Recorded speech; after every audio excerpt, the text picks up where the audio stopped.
polis lah. Naik gigi. Polis. Oh, kenapa jadi polis? Ha? Kenapa suka jadi polis? Suka. Sebab suka menangkap orang. Bukan menolong orang. Tolong orang. Okey. Itu Saya mau jadi YouTuber. Cita-cita saya adalah dokter. Oh, jadi doktor. Sama ya YouTuber. Oh, Dora jadi YouTuber. Sekarang jadi apa? Saya mau jadi nurse. I wanna be a superhero. Dokter gigi. Oh, dia YouTuber. Saya mau jadi penyanyi. Ruth mau jadi apa, Ruth? Polis. Polis. Princess. Princess. Princess. Dulu, cita-cita saya mau jadi bisnis. Saya pun sama, businessman.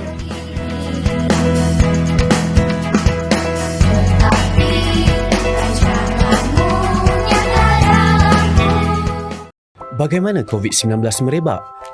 Situasinya begini. Terdapat 4 watak dalam situasi ini, iaitu Ali, Bob, Chen dan Dewi. Ali telah dijangkiti COVID-19. Ali mudah untuk dikesan kerana menunjukkan gejala jangkitan pernafasan. Ali keluar berjumpa Chen. Mereka bersalaman. Peluang untuk Chen dijangkiti sangat tinggi. Chen juga berpotensi menjangkiti orang lain. Ali dan Chen mudah dikenal pasti melalui pengesanan kontak, dikuarantin dan dirawat. Dalam perjalanan Ali untuk berjumpa Chen, Ali terbatuk ke arah Bob dan berlakunya jangkitan COVID-19 kepada Bob tanpa disedari. Masalah di sini, bagaimana untuk mengesan Bob dan kontak Bob? Bob dan kontaknya tidak sedar yang mereka telah dijangkiti dan berpotensi menyebarkan COVID-19 kepada orang lain walaupun tidak bergejala. Jika Bob dan kontak Bob mula menunjukkan gejala COVID-19 dalam tempoh 14 hari, mereka wajib ke pusat saringan serta mendapatkan rawatan. Rantaian jangkitan COVID-19 dapat diputuskan. Dewi pula hanya duduk di rumah membeli barangan keperluan atas talian dan berkomunikasi dengan rakan melalui alat telekomunikasi. Jika Dewi keluar rumah dan tidak mengamalkan langkah-langkah pencegahan, Dewi juga mungkin mendapat jangkitan. Tempoh 14 hari merupakan inkubasi COVID-19. Langkah pencegahan yang boleh diambil adalah kerap cuci tangan dengan sabun dan air atau gunakan hand sanitizer. Jarakkan diri sekurang-kurangnya 1 meter daripada individu lain. Hadkan interaksi dengan orang lain, termasuk ahli keluarga atau rakan. Langkah-langkah pencegahan adalah penting untuk memutuskan rantaian jangkitan COVID-19.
Selamat datang ke ibadah dalam talian Faith Christian Center.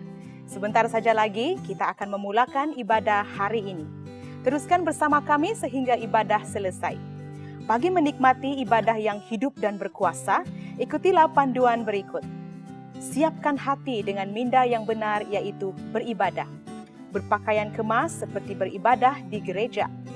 Elakkan daripada melakukan aktiviti lain sepanjang ibadah.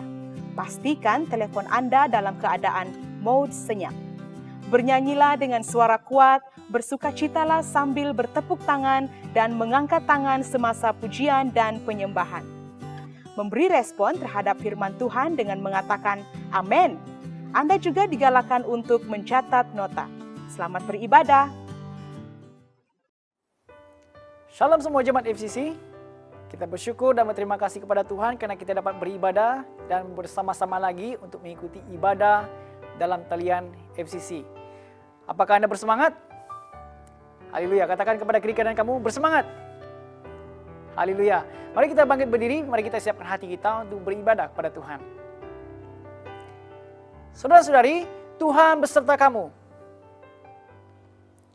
Saya gembira bila mereka berkata kepada saya,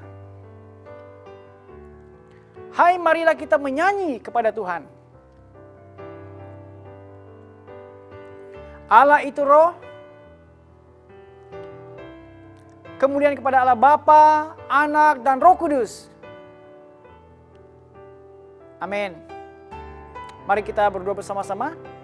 Ya Allah yang Maha Kuasa, semua hati manusia terbuka di hadapan Tuhan. Semua keinginannya diketahui oleh-Mu, dan daripadamu tiada rahasia yang tersembunyi. Sucikanlah niat hati kami dengan ilham Roh Kudus-Mu, supaya kami boleh mengasihi-Mu dengan sempurna dan memuliakan nama-Mu yang kudus dengan selayaknya. Melalui Yesus Kristus Tuhan kami. Amin. Haleluya, pujilah nama Tuhan. Oh, besar dahsyat layak disembah dipuji Tuhan Yesus. Haleluya. Sama-sama tepuk tangan, bernyanyilah, soraklah bagi Dia.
kasih Roh Kudus, karena Engkau hadir di tengah-tengah kami Tuhan. Haleluya. Hari ini Tuhan, kami mau mencari wajah-Mu Tuhan. Kami mau mendekati Engkau Tuhan. Kami mau tinggal di dalam-Mu Tuhan. Haleluya.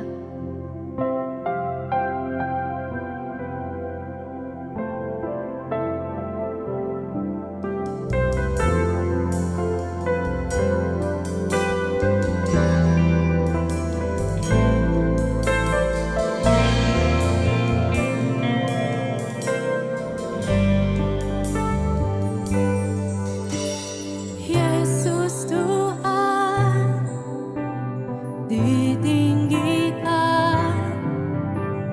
dimuliakan dan naik ke surga. Dia berikan Roh Kudus-Nya, menguatkan dan menolong selalu. Sungguh ku rindu bersekutu dengan-Mu selamanya.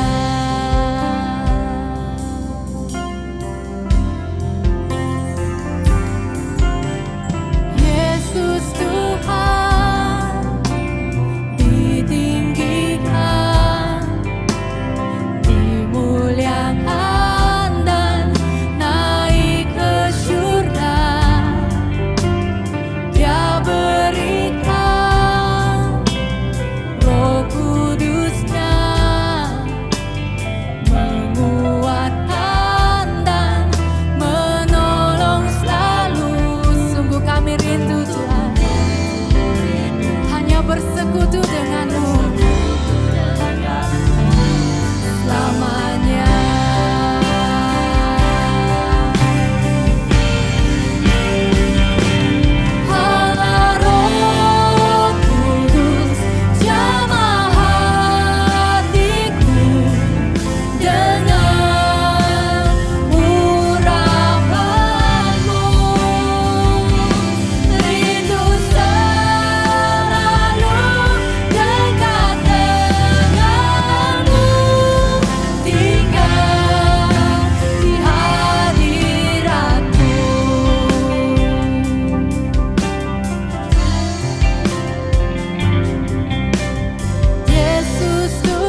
Tuhan Yesus, kami mau berdoa untuk kebajikan rakyat Malaysia sepanjang pelaksanaan perintah dan pergerakan, supaya segala keperluan harian mereka dan yang berkeluarga senantiasa mencukupi.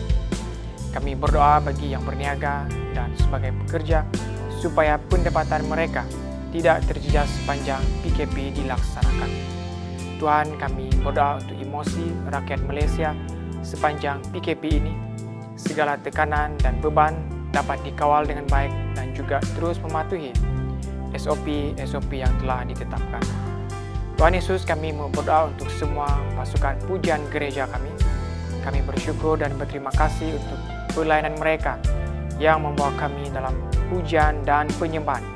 Tuhan, kami mohon perlindungan-Mu saat mereka membuat rakaman dan segala persiapan mereka sebelum melayani-Mu.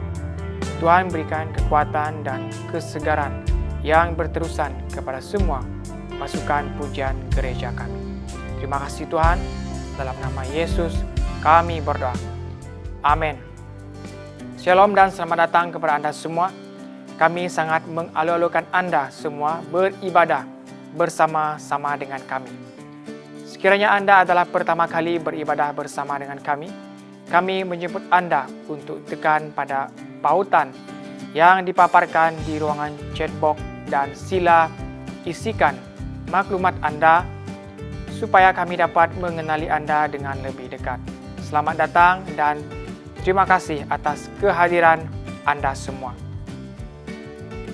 Minggu ini kita ada satu pengumuman, yaitu jika ada sesiapa yang mau dan bersedia untuk dibaptis dan menyerahkan hidupnya kepada Kristus, kami menjemput Anda untuk respon di ruangan chatbox ataupun berhubung dengan pemimpin sel dan pihak gereja. Jemaat Tuhan, waktunya kita memberikan persembahan kepada Tuhan. Dalam Mazmur 23 ayat 6 mengatakan, tentulah kebaikan dan kasih akan mengiringiku seumur hidupku, dan aku akan tinggal di dalam rumah Tuhan selama-lamanya. Kepastian bagi kita semua bahwa kita hidup berkelimpahan di dalam Tuhan, sebab hari-hari kita dipimpin oleh tangan Tuhan. Anda boleh memberi dengan menyatakan dalam pemberian Anda, menyatakan J1 untuk persepuluhan dan persembahan. Anda boleh memberikan pemberian Anda di nomor akaun yang tertera pada skrin Anda sekarang. Berilah dengan sukacita.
Mari kita berdoa untuk persembahan. Tuhan, Engkau besar dan berkuasa, mulia, indah, serta agung. Segala yang di langit dan di bumi ialah milik-Mu. Segala sesuatu adalah pemberian daripadamu. Kami ini hanya memulangkan kepadamu apa yang sememangnya milik-Mu. Amin. Jemaat Tuhan, mari kita siapkan hati kita untuk mendengarkan pembacaan firman Tuhan dan mendengar khotbah yang akan disampaikan. Pembacaan firman Tuhan diambil daripada Roma pasal 7 ayat 7 hingga 25. Roma pasal 7 ayat 7. Jadi, apakah yang akan kita katakan? Adakah hukum itu dosa? Sama sekali tidak. Memang aku tidak mungkin tahu apa itu dosa kecuali melalui hukum. Karena aku tidak mungkin tahu apa sebenarnya keinginan jahat jika hukum tidak mengatakan, jangan ingini milik orang. Tetapi dosa telah merebut peluang yang diberikan oleh perintah itu, lalu menimbulkan dalam diriku segala jenis keinginan jahat. Kerana tanpa hukum, dosa tidak wujud. Satu masa dahulu aku hidup tanpa hukum, tetapi apabila datang perintah itu, hiduplah dosa dan matilah aku. Aku mendapati bahawa perintah yang dimaksudkan membawa kehidupan itu telah membawa kematian. Kerana dosa telah merebut peluang yang diberikan oleh perintah itu, lalu memperdayaku, dan melalui perintah itu telah menjerumuskanku ke dalam kematian. Jadi, hukum itu suci dan perintah itu suci, benar serta baik. Maka, adakah sesuatu yang baik itu menjadi kematian kepadaku? Sama sekali tidak. Tetapi, supaya dosa dikenal sebagai dosa, dosa telah menimbulkan kematian dalam diriku melalui sesuatu yang baik.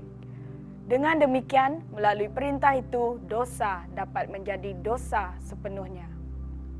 Kita tahu bahawa hukum bersifat rohani, tetapi aku tidak bersifat rohani. Aku telah dijual sebagai hamba kepada dosa. Aku tidak mengerti apa yang kulakukan. Apa yang kuhendaki tidak kulakukan.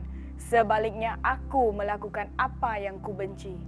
Dan jika aku melakukan apa yang tidak mau kulakukan, aku setuju bahawa hukum itu baik. Nyatalah bahawa bukan aku yang melakukannya, tetapi dosa yang hidup dalam diriku. Aku tahu bahawa tidak ada sesuatu yang baik dalam diriku, iaitu dalam sifat tabiiku yang berdosa. Kerana aku hendak melakukan apa yang baik, tetapi aku tidak mampu melaksanakannya. Kerana yang kulakukan bukanlah kebaikan yang hendak kulakukan, tidak kejahatan yang tidak hendak kulakukan. Itulah yang kulakukan terus-menerus. Jika aku melakukan sesuatu yang tidak ingin kulakukan, bukanlah lagi aku yang melakukannya, tetapi dosa yang hidup dalam dirikulah yang melakukan. Oleh itu, aku mendapati hukum ini berlangsung apabila aku hendak melakukan kebaikan, kejahatan bertapak di sisiku. Kerana dalam jiwaku, aku suka akan hukum Allah. Tetapi aku melihat hukum lain bertindak dalam anggota-anggota tubuhku, memerangi hukum jiwaku dan membuat aku terpenjara dalam hukum dosa yang bertindak dalam anggota-anggota tubuhku. Alangkah sengsaranya aku. Siapakah yang akan menyelamatkanku daripada tubuh kematian ini? Syukur kepada Allah melalui Yesus Kristus Tuhan kita. Oleh itu, dalam jiwaku, aku mengabdi kepada hukum Allah. Tetapi dalam sifat tabii yang berdosa, aku mengabdi kepada hukum dosa. Demikianlah firman Tuhan. Untuk pembacaan Injil, mari kita semua berdiri. Injil Kudus dari Tuhan kita Yesus Kristus menurut Markus pasal yang ketiga ayat yang ke-20 hingga yang ke-35. Bersama kemuliaan kepadamu Tuhan Yesus. Markus pasal yang ketiga ayat yang ke-20. Selepas itu Yesus masuk ke sebuah rumah. Tetapi begitu ramainya orang yang datang berkumpul semula sehingga Yesus dan murid-muridnya tidak sempat makan.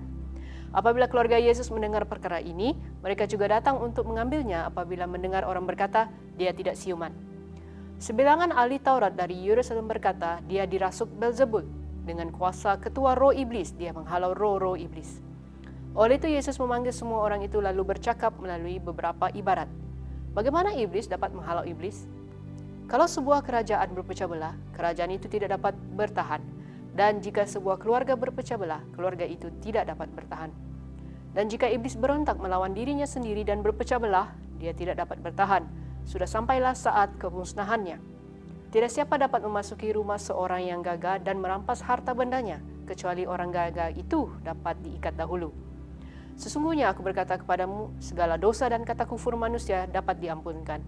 Tetapi sesiapa yang mengkufuri Roh Kudus tidak akan diampuni. Dia bersalah kerana berbuat dosa kekal.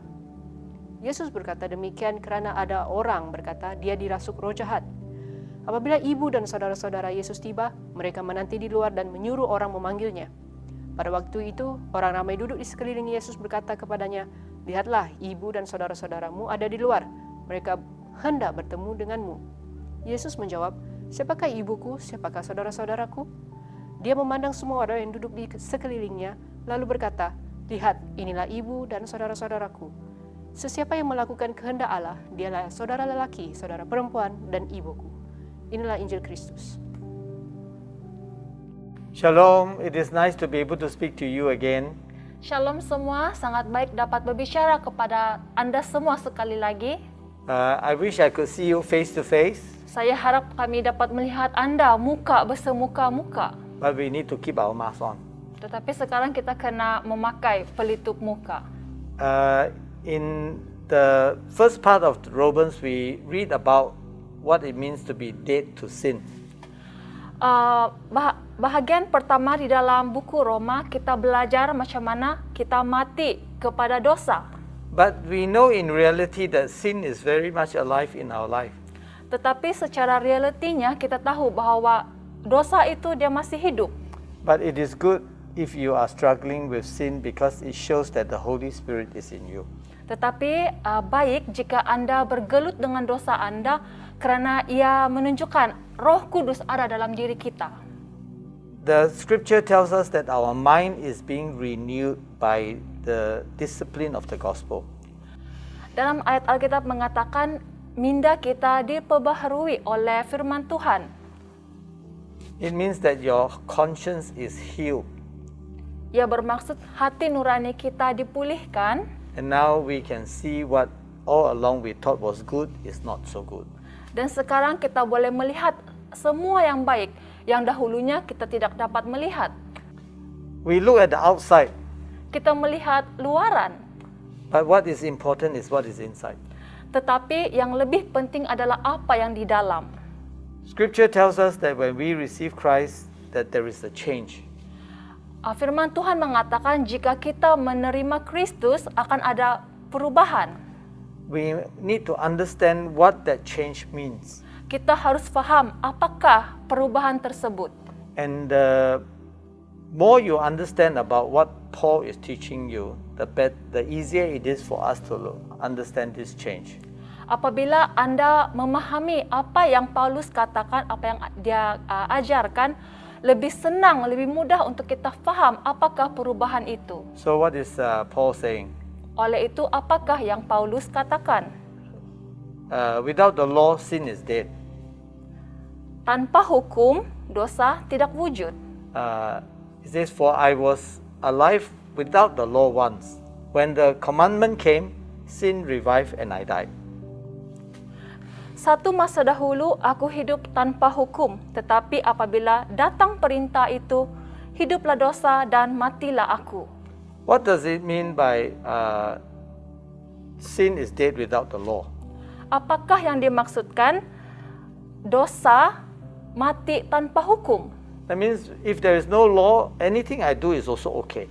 Maksudnya jika tidak ada hukum, semua yang kita buat tidak ada masalah, semuanya oke. But it's not okay Tetapi sebenarnya dia tidak oke. because now we have the law. Karena sekarang kita sudah ada hukum. So we need to understand three things. Oleh itu kita kena faham 3 perkara. What is life without the law? Apakah kehidupan tanpa hukum? What does it mean by the sin coming to life? Apakah yang dimaksudkan dosa dihidupkan semula? And what does it mean that we have death through the law? Dan apakah yang dimaksudkan dengan kematian melalui hukum? Let us pray. Mari kita berdoa. Father God, we want to thank you and praise you for giving us your word. Bapa di syurga, kami ingin berterima kasih dan bersyukur kerana Engkau sudah memberikan firman-Mu kepada kami. We also thank you that you have given us your Holy Spirit who will lead us to look into your word. Kami juga bersyukur Tuhan karena Engkau telah memberikan kami Roh Kudus-Mu untuk memimpin kami melihat akan firman-Mu. Give us wisdom to understand what you are saying to us. Berilah kami hikmat supaya kami boleh faham apa yang Engkau katakan. Help us, Lord, to throw ourselves upon you. Tolong kami Tuhan supaya kami boleh datang kepada Engkau. And that, Lord, we want to follow you Dan Tuhan, kami mahu ikut Engkau and do what is right in your sight. dan melakukan apa yang benar di mata-Mu. Give us the Holy Spirit to lead us and guide us. Berilah Roh Kudus-Mu supaya boleh memimpin kami dan membimbing kami. Teach us your way so that we will not sin against you. Ajarlah kami supaya kami tidak lagi berdosa terhadap Engkau. We thank you and we praise you in Jesus' name. Kami bersyukur dan berterima kasih dalam nama Yesus. What is life without law? Apakah kehidupan tanpa hukum? How can Paul say that he was once without the law? Apakah yang Paulus katakan bahwa dahulunya dia tanpa hukum? Dia tidak, tanpa hukum. He obviously knows the law. Dia sesungguhnya faham, tahu tentang hukum ini. He goes to the temple on the Sabbath. Dia selalu pergi ke bait suci setiap hari Sabat. He studied under Gamaliel, who is one of the famous Pharisee and teacher. Dia belajar dengan Gamaliel, seorang Farisi yang sangat hebat. He is in fact an expert of the law. Dan sesungguhnya dia sangat faham, arif tentang hukum. How can he say that he is alive without the law? Bagaimanakah dia boleh katakan dia boleh hidup tanpa hukum? Actually, it means that he never really understood the law as the law was given by God. Sebenarnya dia tidak faham apa yang dimaksudkan dengan hukum, hukum yang diberikan oleh pemberi hukum. When he understood what the law meant, he now understands that he has actually never kept the law. Dan sekarang apabila dia faham tentang hukum itu, dia sadar bahwa selama ini dia tidak menyimpan hukum tersebut. In the past, he used to say, I kept the law from the time I was a youth. Pada sebelumnya, dia mengatakan dia menyimpan hukum-hukum tersebut sejak dari masa mudanya. Maybe we are also like that. Mungkin kita juga seperti dia. In the past, he was not afraid of dying. Pada masa dulu, dia tidak takut mati. He was able to think that he can stand in judgment before God. Dia berfikir bahwa dia boleh berdiri di hadapan Allah, di hadapan penghakiman Allah. He believed that he kept the law perfectly. Dia percaya bahwa dia menyimpan hukum itu dengan sempurna. So he was at peace. Dan oleh itu dia rasa aman. He was not thinking about sin. Dia tidak berfikir tentang dosa. He thought that he was a very good man. Dia fikir bahwa dia adalah orang yang baik. He thought that he has done everything that he ought to do. Dia fikir dia sudah lakukan semua yang harus dia lakukan. So he thinks very highly of himself. Dan dia memandang tinggi dengan dirinya sendiri. When you look highly upon yourself, then you look down on other people. Jika Anda memandang tinggi dengan diri kita sendiri, kita akan memandang rendah orang lain. So when he look at other people, he look down on them. Jika dia melihat orang lain, dia memandang rendah akan mereka. So when you look down on others, what you do is you judge others. Jika kita memandang rendah kepada orang lain, kita akan mula menghakimi mereka. And that is why he started to carry out the sentence upon other people.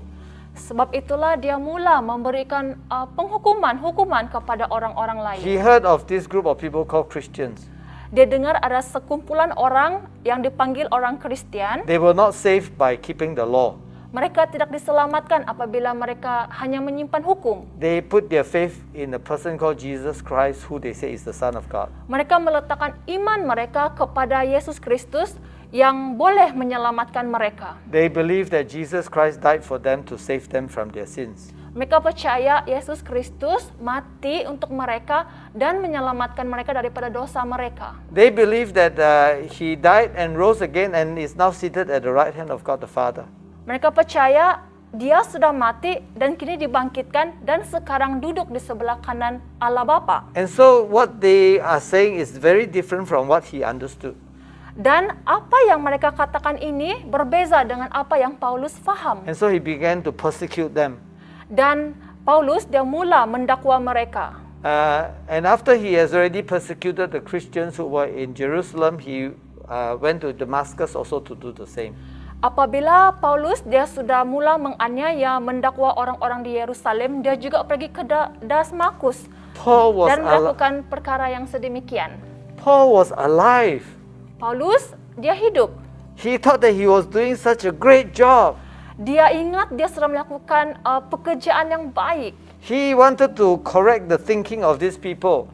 Dia mahu membetulkan fikiran-fikiran orang-orang ini. If they cannot change their mind, he will beat it out of them. Jika Paulus tidak boleh mengubah fikiran mereka, dia akan mula memukul mereka. He will go even to the point of killing them. Sehingga satu tahap dia membunuh mereka. So Paul was alive without the law. Paulus dia hidup tanpa hukum. There are many of us who are like that. Ada banyak daripada kita yang seperti itu. The problem was we did not really understand what the law was. Masalahnya kita tidak faham apakah itu hukum. What do you understand? You shall not commit adultery. Apakah yang Anda faham? Kita tidak boleh melakukan penzinahan. To Paul, it is just an act of wrongdoing. Bagi Paulus, ia adalah sebuah tindakan perbuatan yang salah. So he has never done that before. Dan Paulus dia tidak pernah membuat perkara tersebut sebelum So ini. he thought that he was okay. Dan dia fikir dia okey. But the law actually says that even if you have a desire in your heart or you think about it, it is already like having done the act of adultery. Dalam firman Tuhan mengatakan jika kita ada keinginan dalam hati kita, kita berfikir tentangnya, ianya sudah menjadi suatu dosa penzinahan. And so he felt condemned by the law. Dan Paulus dia rasa dia dihukum oleh hukum tersebut. The law says you shall not kill. Hukum berkata kita tidak boleh membunuh. And we think we have never killed anybody before. Oh, kita fikir kita tidak pernah membunuh sesiapa pun. But if you look at the law, it means that you cannot even think about it. Dan jika kita melihat hukum, sebenarnya kita tidak boleh fikir pun tentang hukum ini. If you are angry with your brother, you have already killed him in your heart. Jika kita marah kepada saudara kita, kita sudah bunuh mereka dalam hati kita. If you have said bad things about him behind his back, jika kita bercakap buruk di belakang mereka pun sama. To the scriptures, to God, you have already done something which is bad. Menurut firman Tuhan, kita sudah melakukan perkara yang jahat.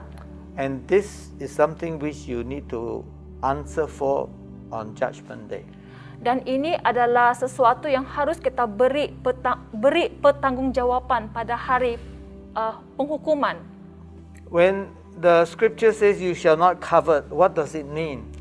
Bila Alkitab mengatakan kita tidak seharusnya mempunyai keinginan mahu memiliki, it's just a desire that you want something that other people have.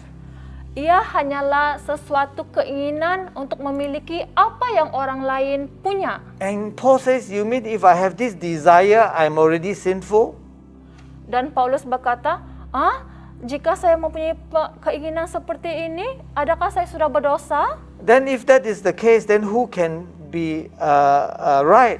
Dan jika seperti ini keadaannya, siapakah yang boleh diperbenarkan, yang benar? So, Paul lived an arrogant life because he did not really understand the law. Paulus dia hidup dengan sombong, dengan sombong sebab dia tidak faham tentang hukum ini. Then we have taken the law lightly. Dan kita mengambil hukum ini secara ringan, pandang ringan. And if you have the Holy Spirit in you, it will convict you that what you are thinking is wrong. Jika kita ada Roh Kudus dalam hidup kita, Roh Kudus akan memberitahukan kepada kita apa yang kita fikirkan ini salah. If you think that, I don't need the law. Jika kita fikir, saya tidak perlu hukum. I don't care what the law says. Saya tidak kisah apa yang hukum katakan. The likelihood is that you have already broken the law. Dan bila keadaan seperti itu, sebenarnya seperti kita sudah melanggar hukum tersebut. The scripture tells us that, a fool say in his heart, Ayat Alkitab mengatakan orang bodoh bercakap dalam hatinya. We think that when we say it in our heart, we have not actually done anything. Kita pikir jika kita bercakap dalam diri sendiri, di dalam hati kita, kita tidak buat apa-apa. But God knows the thoughts in your heart. Tetapi Tuhan, Dia tahu apa yang hati kita katakan. Or some of us will think, but God is merciful. Dan setengah daripada kita cakap, oh Tuhan itu penuh kasih. He will have mercy on us. Dia akan mempunyai belas kasihan kepada kita. If I have done something wrong, I can say a word of prayer and ask for forgiveness, and He will forgive me. Jika saya sudah berbuat dosa, saya boleh berdoa memohon pengampunan dan Dia akan mengampuni saya. We think that God is like us. Kita pikir Tuhan seperti itu. That even though we have done something that is sinful, we imagine that God can forgive us.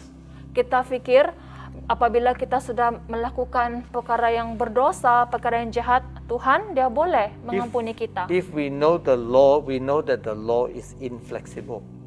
Jika kita faham tentang hukum ini, kita akan tahu bahwa hukum ini dia tidak fleksibel. The consequences of sin has to be paid. Akibat daripada dosa harus dibayar. God says that He will not allow the guilty to go free. Dikatakan Dia tidak akan membiarkan orang yang berdosa bebas. So the word of the Lord will kill you and will judge you. Firman Tuhan akan menghukum Anda dan akan membunuh Anda. So some of these people have a wrong concept of the law, so they are living without the law. Dan setengah orang ini, mereka ada konsep yang salah tentang hukum. Oleh itu mereka hidup tanpa hukum. Their faith in the Lord Jesus Christ to save them is mixed up with the trust in themselves.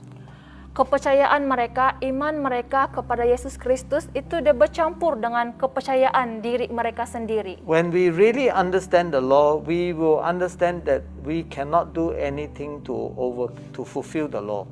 Jika kita faham tentang hukum, kita akan sedar bahwa kita tidak boleh memenuhi pun, menuruti semua hukum tersebut. If we can save ourselves by obeying the law, then we would not need the Lord Jesus Christ. Jika kita boleh menyelamatkan diri kita sendiri dengan taat kepada hukum, kita tidak perlukan Yesus Kristus untuk menyelamatkan If you can kita. earn your own salvation, then Christ does not need to die. Jika kita boleh mendapatkan keselamatan kita sendiri, Yesus Kristus tidak perlu mati. But that is the wrong concept. Tetapi ini adalah konsep yang salah. You need to experience that your sin carries the sting of judgment. Kita harus mengalami bahwa dosa ini dia akan membawa kepada penghukuman. And every sin that we have convicted will be judged. Semua dosa yang kita lakukan akan dihukum, diadili. We can only ask that you will come to God in repentance and brokenness. Kami memanggil Anda semua untuk datang kepada Tuhan dengan bertaubat dan merasa hancur. And then you will be able to experience the new life which is in the Lord Jesus Christ. Dengan ini kita akan mengalami pengalaman di dalam dan kehidupan di dalam Yesus Kristus. You will experience the power in living. Kita akan mengalami kuasa kehidupan.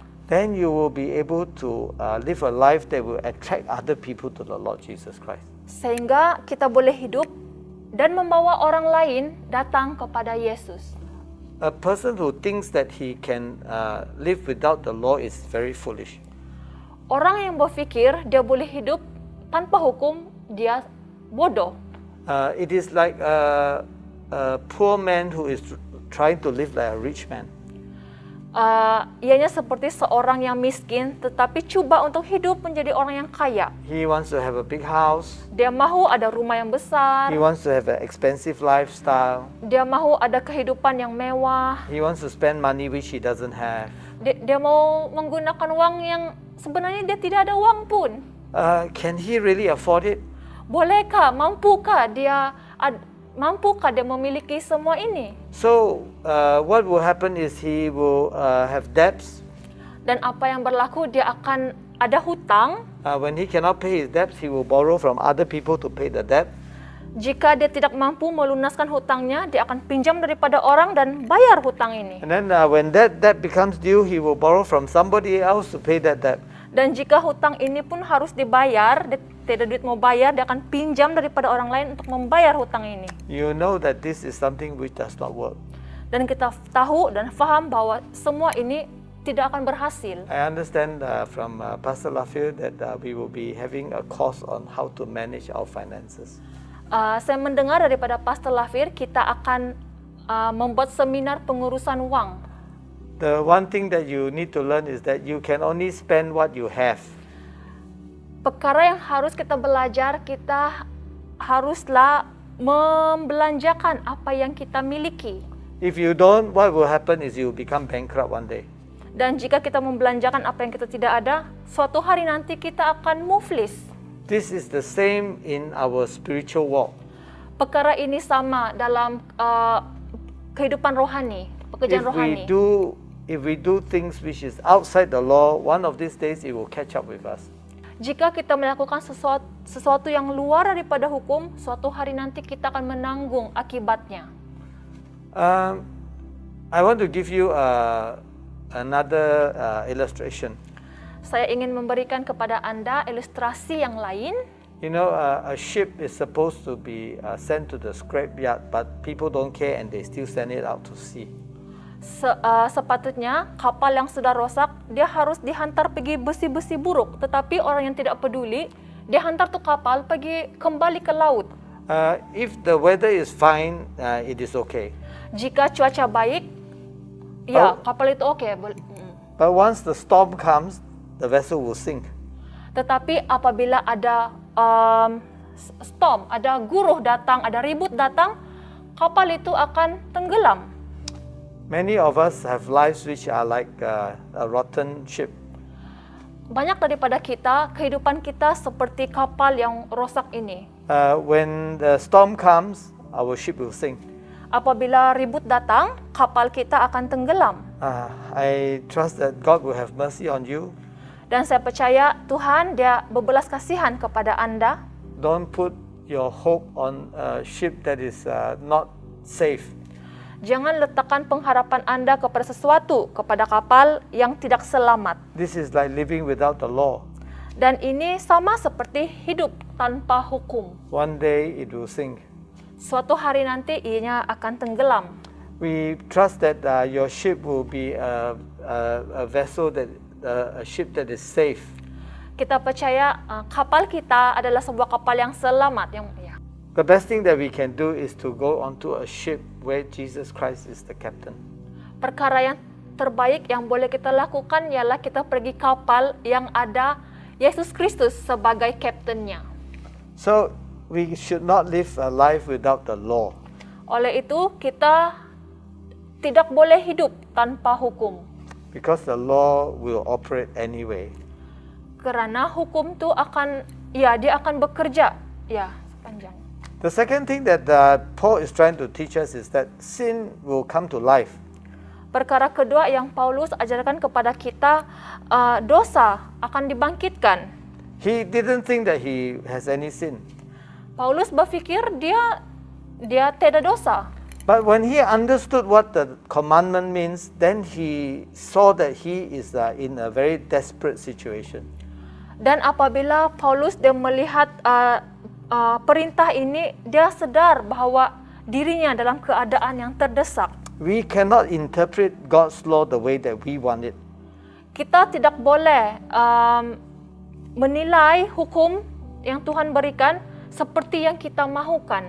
We must understand the law as God has given it. Kita harus faham hukum ini Tuhan yang bagi. He says that if anybody dare to break his law, they will face judgment. Tuhan berkata, sesiapa yang melanggar hukum Allah ini, dia akan menghadapi pertuduhan, pengadilan. When Saul was able to understand what the law meant, then he felt so sinful. Apabila Saulus dia faham tentang hukum ini, dia rasa, wah, dia sangat berdosa. The law of God will show up all your sins. Hukum Tuhan akan menunjukkan semua dosa kita. You will then be able to see what is holy and what is not. Dan dengan itu kita boleh melihat apa yang kudus dan apa yang tidak kudus. We will know that we have broken all of God's laws. Dan kemudian kita akan sadar bahwa sebenarnya kita sudah melanggar pun hukum Tuhan. And we will need to bear the consequences of every single one of those broken laws. Dan akhirnya kita perlu menanggung semua akibat daripada pelanggaran dosa kita. That is what it means that his sin came alive. Inilah yang dimaksudkan dosa dihidupkan. And it condemns him. Dan dosa itu menuduh dia. How did the law condemn him? Bagaimanakah hukum ini menuduh dia? In fact, the sin has always been there. Sebenarnya dosa memang sudah ada. It's just that the law now shines a light on his sin.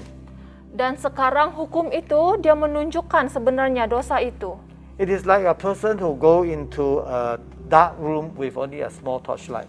Ianya sama seperti seseorang yang pergi ke sebuah bilik yang gelap dengan lampu suluh yang In fact, there are cockroaches and spiders and all kinds of things in the room.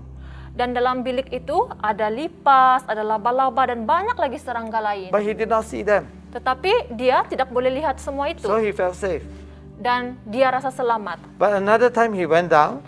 Dan kemudian dia datang lagi, dia pergi bilik itu. And then he turned on the light. Kemudian dia memasang lampu. And then he saw the cockroaches and the spiders and everything running away to escape the light. Kemudian dia melihat laba-laba, itu lipas, semua serangga lari daripada lampu cahaya. This is what it means. Inilah yang dimaksudkan. When we receive the law and understood it, then sin is revived and we are condemned to die. Apabila perintah itu datang, perintah itu akan menunjukkan semua dosa kita. Kita akan diadili dan kita akan mati. This is not an unusual experience. Ini bukanlah sesuatu perkara yang biasa. This is how everyone is brought to Christ. Ini adalah cara bagaimana semua orang dibawa kepada Kristus. Everyone has to be convicted of their sin and their need for the Lord Jesus Christ. Semua orang dosanya ditunjukkan dan keperluan mereka membawa mereka kepada Kristus. And that is why we come to the next point. Dan hal ini membawa kita ke poin yang seterusnya. Death through the law. Kematian melalui hukum. What does it mean by death through the law? Apakah yang dimaksudkan dengan kematian melalui hukum? What died? Apa itu mati? Who died? Siapa yang mati? The I in Paul died. Saya dalam Paulus yang mati. The I that says that I am not sinful. Saya di dalam saya tidak berdosa. The one that boasted that he has not committed any big sin. Sesuatu yang membuatkan dia megah, yang cakap dia tidak membuat dosa yang besar. And so when the law came and revealed his sin, he came under judgment. Ketika perintah datang dan menunjukkan dosanya, Paulus dibawa penghukuman. This is what I think it means.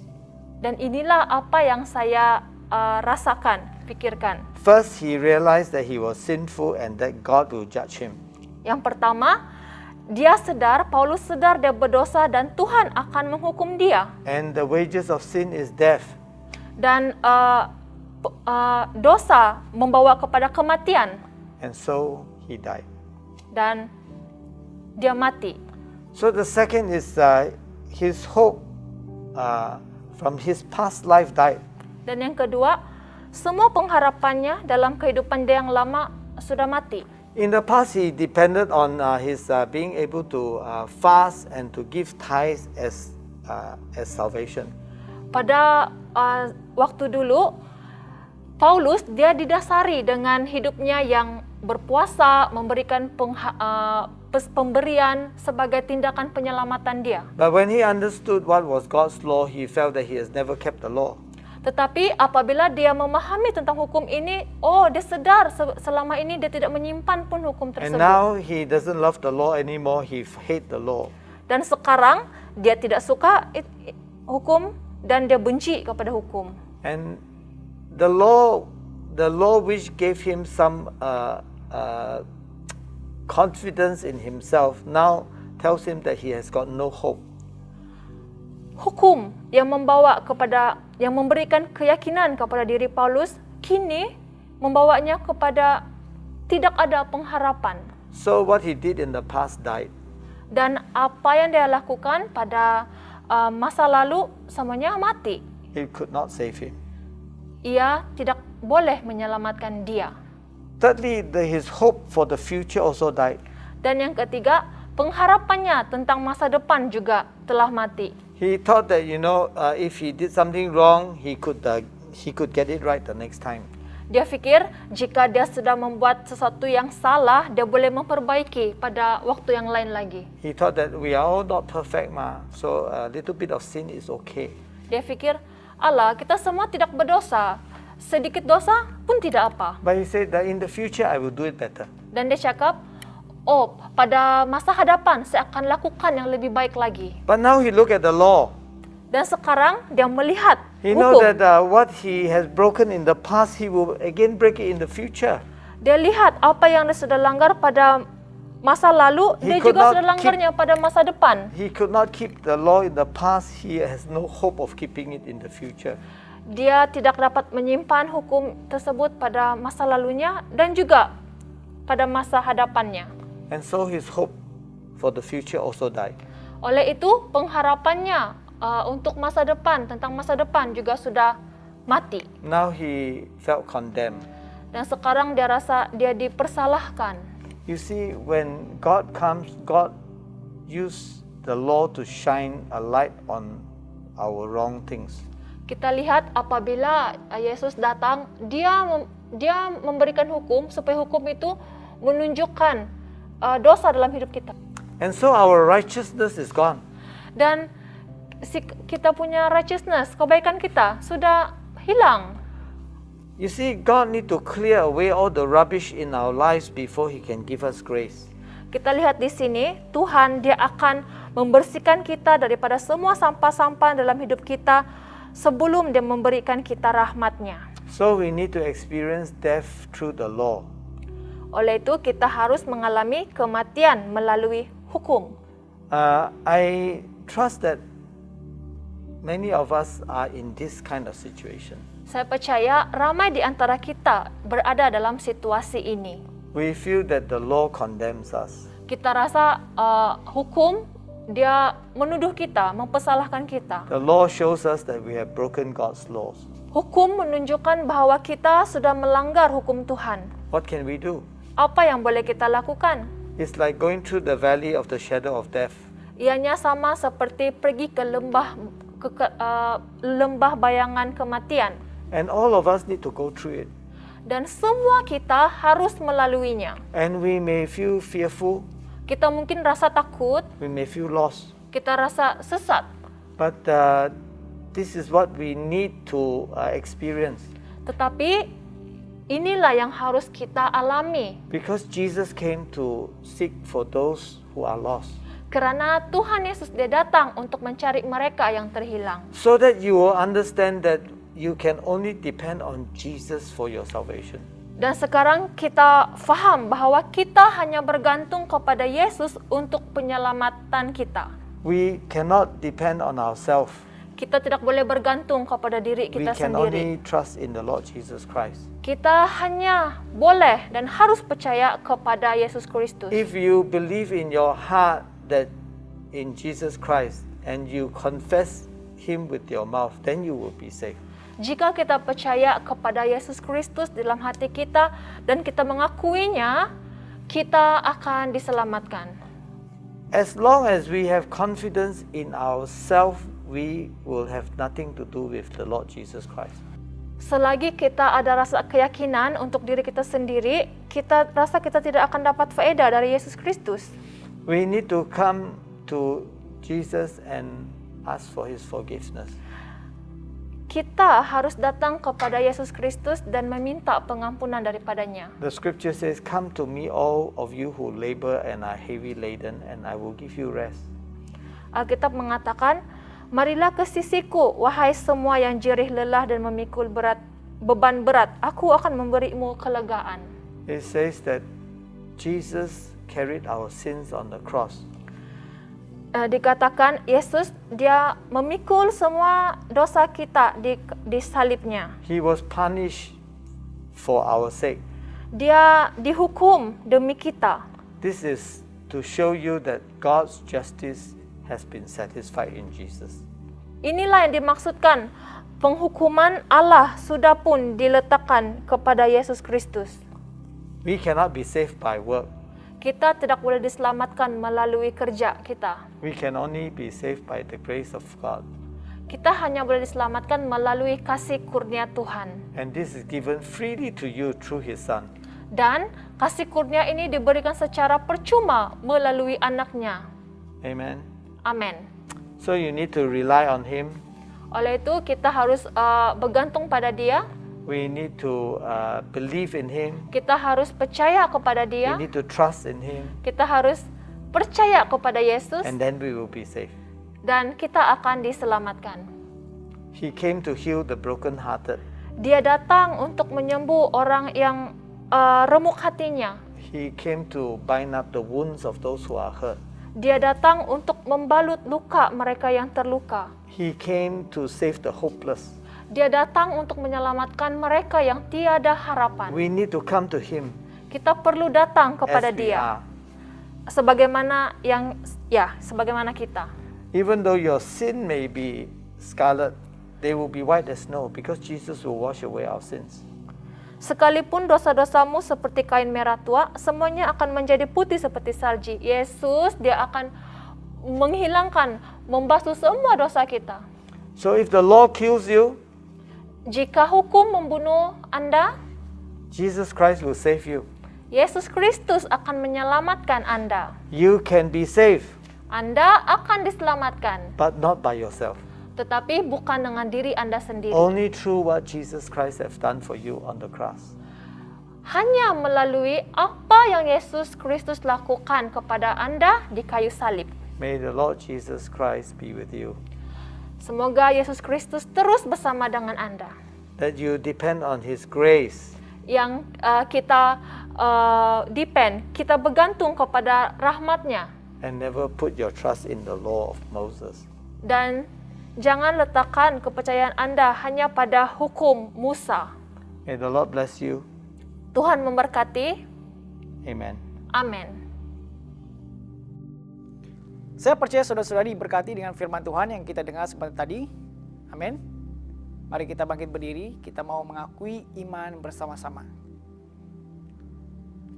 Saya percaya kepada Allah yang Esa, Bapa yang Maha Kuasa, Pencipta langit dan bumi, yang dapat dilihat dan yang tidak dapat dilihat. Saya percaya kepada Tuhan Yesus Kristus, Anak Tunggal Allah, yang kekal diperanakan oleh Bapa.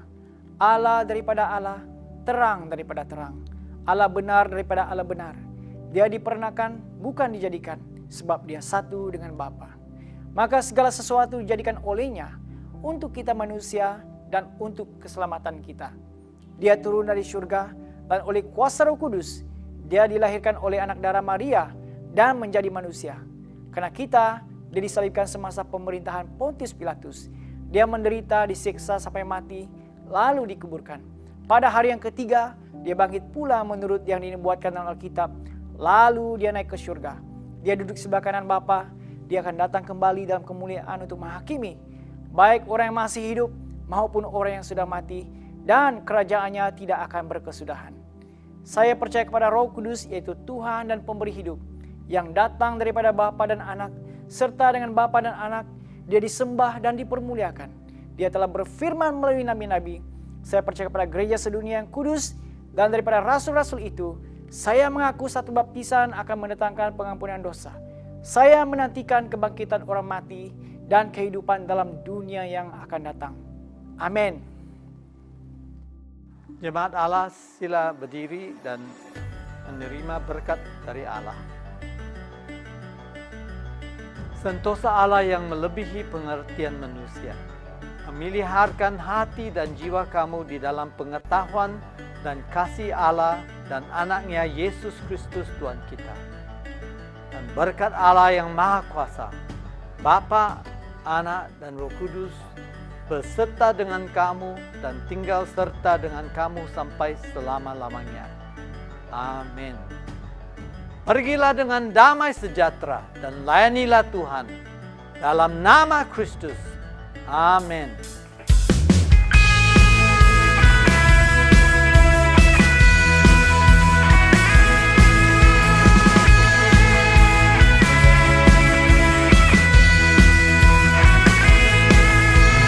Kita dipilih dan dikuduskan untuk memberitakan perbuatannya. Sekarang saatnya bangkit nyatakan, Yesuslah Raja pemenang. Untuk selamanya Dia berkuasa, telah diberikan bagi kita kerajaan yang tak akan tergoncangkan. Sampai selamanya pengharapan bergelora dalam kita, kekal mulia namamu Yesus Tuhan.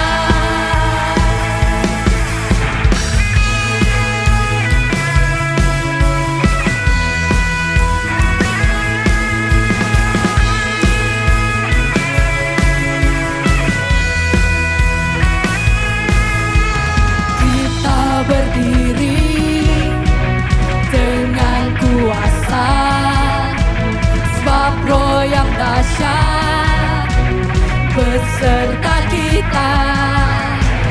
Sekarang saatnya bangkit nyatakan, Yesus